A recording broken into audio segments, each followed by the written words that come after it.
예수님이 오시기 700년 전에 미가라는 선지자가 예수님이 오실 장소에 대해서 예언을 했습니다. 미가서 5장 2절에 베들레헴 에브라다야 너는 유다 족속 중에 작을지라도 이스라엘을 다스릴 자가 네게서 네게로 나올 것이라 그의 근본은 상고에 태초에니라 라는 말씀이 있습니다. 여기 베들레헴은 작은 고을이라 그랬습니다. 왜 온 세상의 왕으로 오신 예수님께서 온 세상의 수도인 로마의 왕궁에서 태어나지 않으셨을까? 혹은 하나님의 아들로 오신 예수님이 예루살렘 성전에서 태어나지 않으셨을까? 우리는 궁금합니다.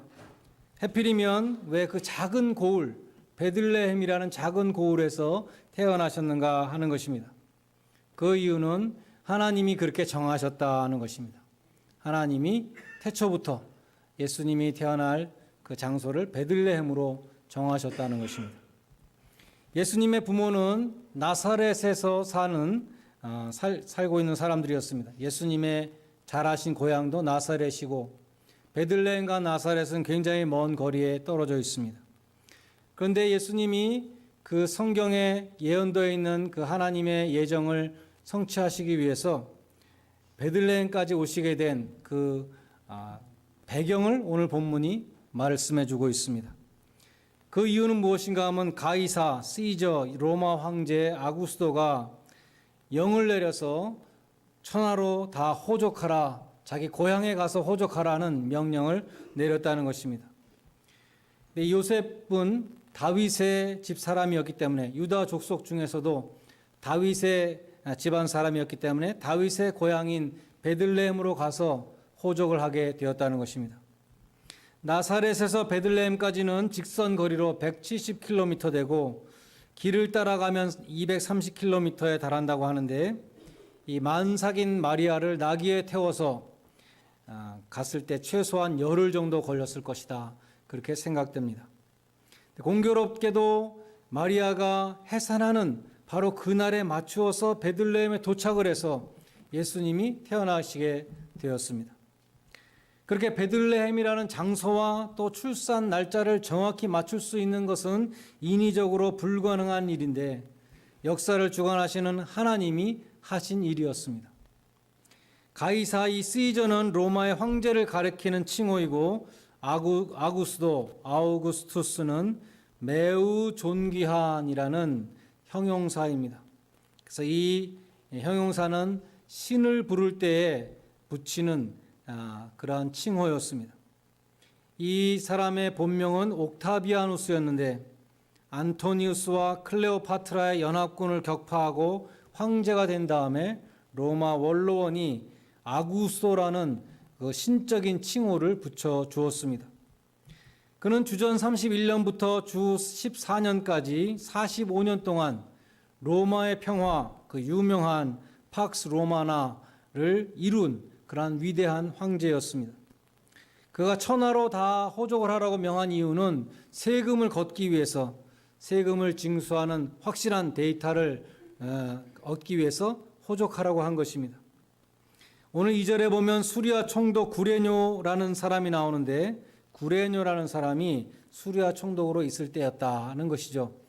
역사책에 보면 이 사람은 기원전 6년부터 4년까지 2년 동안 시리아의 총독으로 있었던 사람입니다.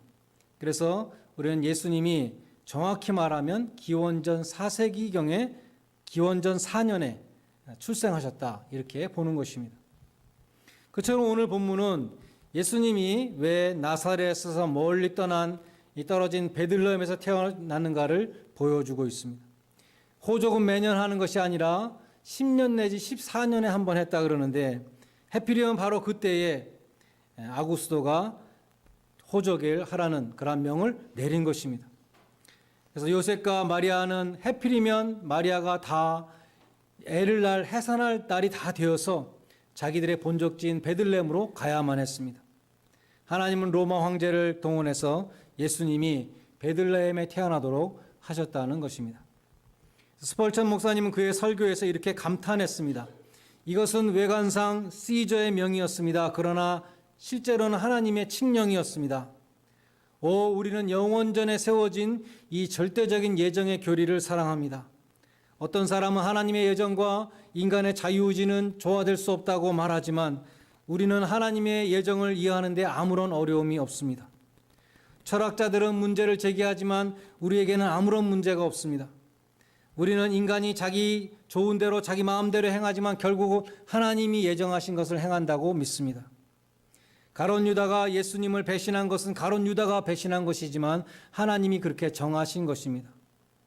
바로가 마음을 강팍하게 해서 이스라엘 백성들을 못 가게 한 것은 바로가 한 일이지만 하나님께서 하나님의 능력을 보여주시기 위해서 바로를 세우신 것입니다. 인간은 자신의 뜻대로 행합니다. 그러나 하나님은 인간들이 하나님의 뜻을 행하도록 만드십니다. 모든 것의 배후에는 하나님이 계십니다. 별들을 운행하시고 참새를 날게 하시고 행성을 다스리는 동시에 분자들을 움직이시고 우레를 발하시는 동시에 미풍 속에 속삭이시는 그 하나님께 영광을 돌립니다. 모든 일 속에 그분이 계십니다. 스폴천 목사님이 그렇게 설교를 했습니다. 요셉은 로마 황제의 명에 따라서 호적을 하러 베들레헴에 갔지만 그것이 하나님이 정하신 또 선지서를 통해서 미리 계시하여 주신 그 하나님의 예정을 이루기 위한 것이었다는 것입니다. 요셉은 다윗의 후손이었기 때문에 다윗의 동네인 베들레헴으로 호적을 하러 가게 됐습니다. 그러면 베들레헴은 왜 다윗의 동네가 되었는가? 그 사연이 룻기에 나옵니다. 룻은 이방 여인이었는데 시어머니 나오미를 따라서 남편이 죽고 시아버지도 죽었을 때 시어머니 나오미를 따라서 나오미의 고향인 베들레헴으로 오게 되었습니다. 그녀는 아무런 생활 기반이 없었기 때문에 추수꾼들이 지나간 자리에 그 흘리는 그 이삭을 주어서 낀 일을 해결했습니다. 하나님의 율법은 추수할 때 뒤에 떨어지는 이삭을 줍지 마라, 가난한 사람들이 먹도록 놔두라, 그렇게 명하고 있었습니다. 그래서 룻은 극빈자로 남의 상에서 떨어지는 부스러기를 주워 먹는 그러한 여인이었습니다. 그러다가 보아스라고 하는 고엘을 만납니다. 이 고엘은 영어에 보면 kinsman redeemer라고 그랬는데 친척 구원자입니다. 돌아가신 시아버지의 가까운 친척이었는데 율법은 그 친척 중에 부자가 있으면 이와 같이 가난 속에 헤매고 있는 또 남편이 죽은 이 과부를 위해서 그 가정을 구원해 주는 제도가 있었습니다. 보아스는 룻의 고엘이 되어서 결혼을 해줬습니다. 그리고 자식을 낳게 하고 그 자식에게 또한 유산을 주어서 그 가정을 다시 일으키는 이 율법을 행하게 되었던 것입니다. 그래서 보아스와 룻이 결혼을 해서 낳은 자식이 오벳이고 오벳의 아들이 이새고 이새의 아들이 다윗인 것입니다. 그래서 룻의 증손자가 다윗인데 그래서 다윗의 동네 베들레헴이 나오게 된 것입니다. 오늘 본문에 보면 하나님은 다윗의 동네 베들레헴에 천사를 보내셔서 예수님의 탄생을 알리셨습니다. 그런데 이 영광스러운 성탄의 소식을 들은 사람들은 하나님이 천사를 보낸 사람들은 누구였냐 하면 뜻밖에도 밤에 양떼를 지키던 목자들이었습니다. 하나님이 그 독생자 예수 그리스도의 탄생을 알리시기로 택하신 사람은 당시에 종교적인 지도자들도 아니고 당시에 예루살렘 궁전에 있었던 그러한 정치적인 권력자들도 아니고 부자들도 아니었습니다. 예수님의 탄생의 초대함을 받은 지금 메시아가 태어났으니 너희가 가서 경배하라고 천사가 알려준 그 사람들은 베들레헴 지경에서 밤에 양을 치고 있던 목자들이었다는 것입니다. 그들은 양들과 함께 지내던 사람들이었습니다. 사회적으로 영향력 있는 사람도 아니고 군사력을 가진 권력을 가진 사람들도 아니고 명예를 갖고 존경을 받고 있던 사람들도 아니었습니다. 그들은 성전 예배에도 참석할 수 없었던 그러한 목자들이었습니다. 목자들은 아주 천한 사람들이었고 또 몸에서 냄새도 많이 났고 또 다른 사람들이 다 예배 드릴 때에도 양을 지켜야 되는 사람들이었습니다. 그들은 아무도 중요하지 않게 생각했던 사람들입니다. 그런데 하나님은 그 목자들을 성탄에 초대하셨습니다. 성경을 통틀어서 하나님이 성탄에 초대한, 정식으로 초대한 이 손님들은 양치는 목자들밖에 없다는 것입니다. 우리의 예상을 뒤엎는 이 하나님의 선택은 무엇을 보여줍니까? 하나님은 심령이 가난한 자, 마음이 청결한 자, 그런 사람들을 초대하신다는 것입니다. 사람을 외모로 취하지 아니하시는 하나님의 선택을 보여줍니다. 사무엘상 16장에 보면 하나님이 사무엘에게 특별한 명령을 내리셨습니다. 내가 이제 사울 왕을 버렸으므로 사울 왕을 이을 새로운 왕을 세워야 되는데 그 새로운 왕은 이새의 아들들 가운데 있다 그랬습니다. 이새가 어디에 살고 있었습니까? 베들레헴에 살고 있었죠. 그래서 사무엘이 베들레헴에 가서 이새의 아들들을 다 불러서 한 명씩 한 명씩 면접을 보았습니다. 사무엘은 첫 번째 아들을 보고 맏아들 엘리압을 보고 너무나 준수하게 잘생겼기 때문에 이 사람이 하나님이 택하신 왕이라고 생각을 했습니다. 그런데 하나님이 그때 말씀하시기를 용모와 신장을 보지 말라. 나의 보는 것은 사람과 같지 아니하니 사람들은 외모를 보지만 나는 중심을 본다. 그렇게 말씀하셨습니다. 그래서 불합격되고 두 번째 아비나답이 지나가고 세 번째 삼마가 지나가고 일곱 아들이 차례대로 다 지나갔는데 하나님은 계속해서 아니다라고 말씀하시는 것입니다. 그래서 사무엘이 이새에게 물었습니다. 당신에게 아들 7명밖에 없습니까? 지금 다 봤는데 하나님은 택하신 사람이 아직 없습니다. 그러니까 이새가 대답하기를 막내 아들이 아직 한 명 남아있는데 그는 양을 치고 있습니다. 밖에서 양을 쳐야 되기 때문에 아직 이 자리에 오지 못했습니다. 하나님은 그 다윗에게 기름을 부어 왕을 삼으라 사무엘에게 명하셨던 것입니다. 많은 사람들이 하나님은 능력이 많은 자 혹은 똑똑한 사람을 택하여 쓰신다라고 생각합니다. 하나님은 똑똑한 사람을 택해서 쓰시기도 하시지만 똑똑해서 택하신 것은 아니라는 것이죠.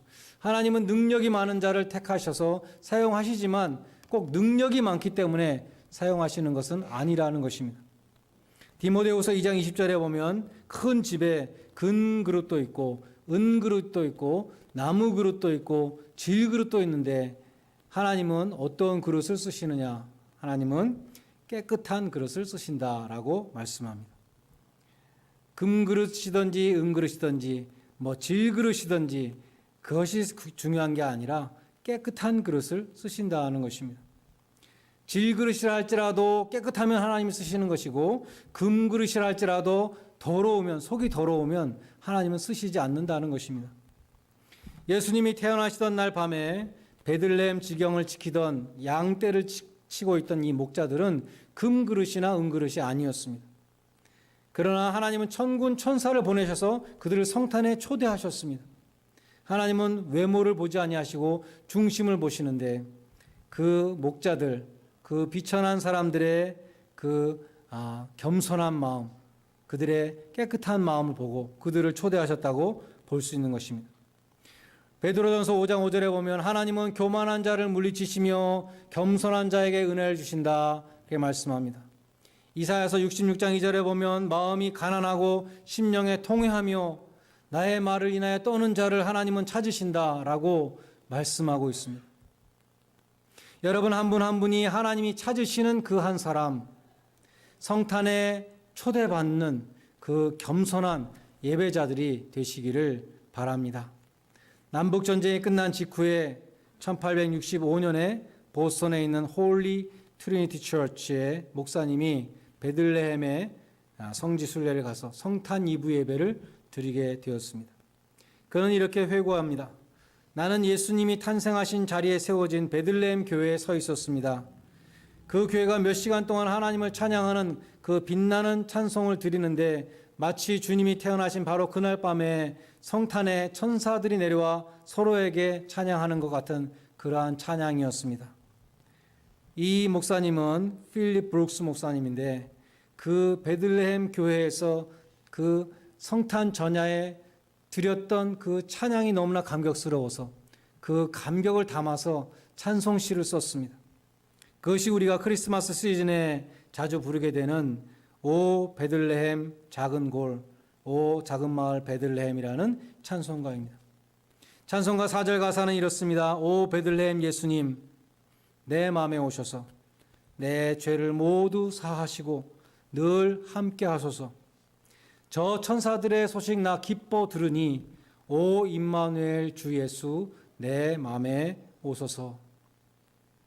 오늘 본문에 나오는 양치는 목자들은 성탄의 초대를 받았을 때 빨리 갔다 그랬습니다. 예수님의 비유에 나오는 것처럼 하나님이 초청하셨는데도 이 핑계 저 핑계 대고 가지 않는 것이 아니라 그들은 지체하지 않고 달려갔습니다. 그들은 핑계를 대지 않았습니다. 구주가 나셨다는 말씀을 들은 후에 그분께 경배하는 것이 최고의 임무로 생각하고 갔던 것입니다. 나아가서 그들은 보고 듣고 본 것을 인하여서 하나님 앞에 영광을 돌리고 찬송했다라고 기록되어 있습니다.